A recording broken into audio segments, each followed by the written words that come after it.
सुनो भक्तों कथा शिव की, तुम्हें हम आज सुनाते हैं। मनाते हैं क्यों शिवरात्रि, मनाते हैं क्यों शिवरात्रि, ये तुमको आज बताते हैं। सुनो भक्तों कथा शिव की, तुम्हें हम आज सुनाते हैं।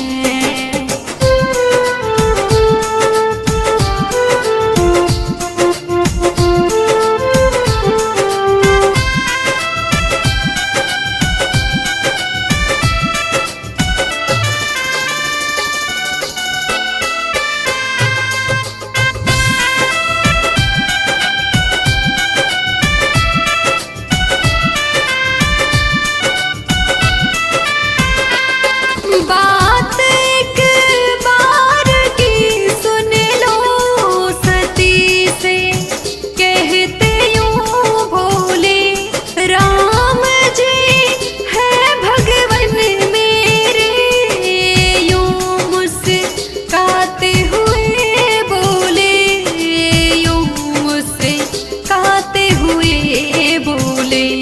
सती सोचे कि क्यों भोले राम के गुण गाने गाते हैं। सुनो भक्तों कथा शिव की, तुम्हें हम आज सुनाते हैं।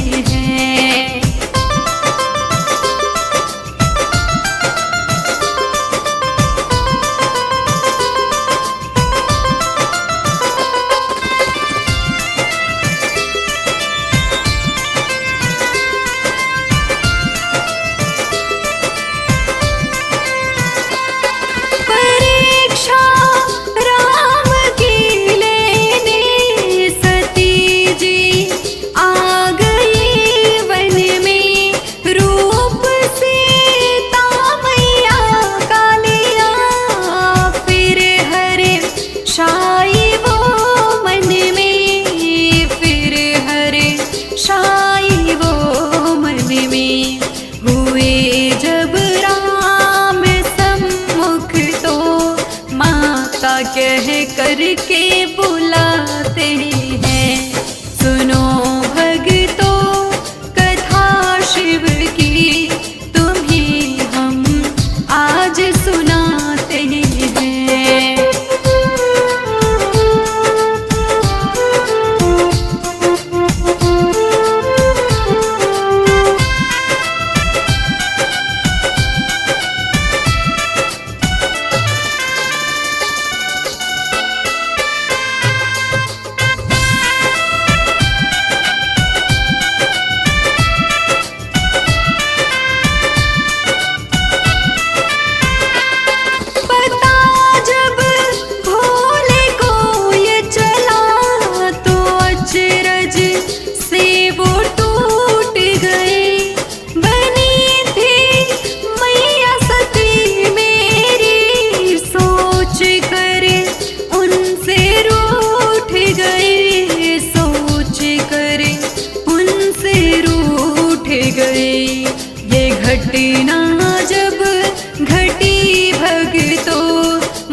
नगर में उत्सव मनाते हैं। सुनो भक्तों कथा शिव की, तुम्हें हम आज सुनाते हैं।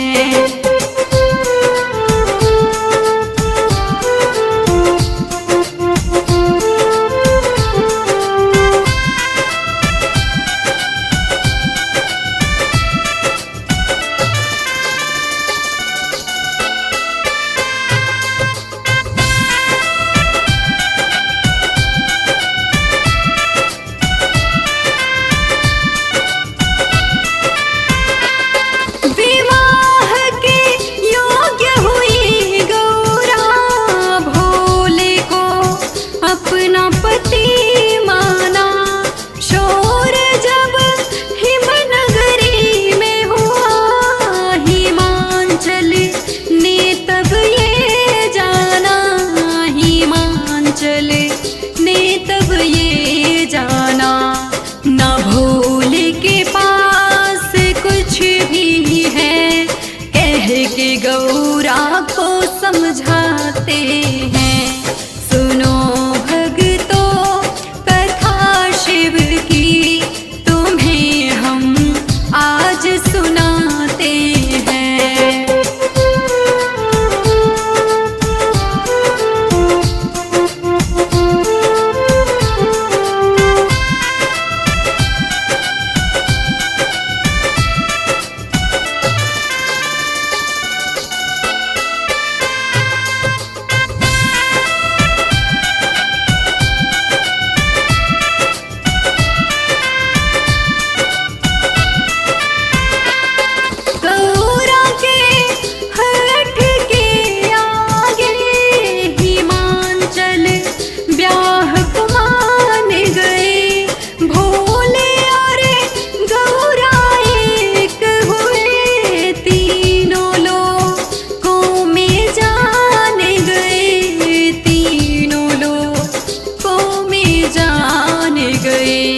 ब्याह गौरा का हुआ उस दिन, हम शिवरात्रि मनाते हैं।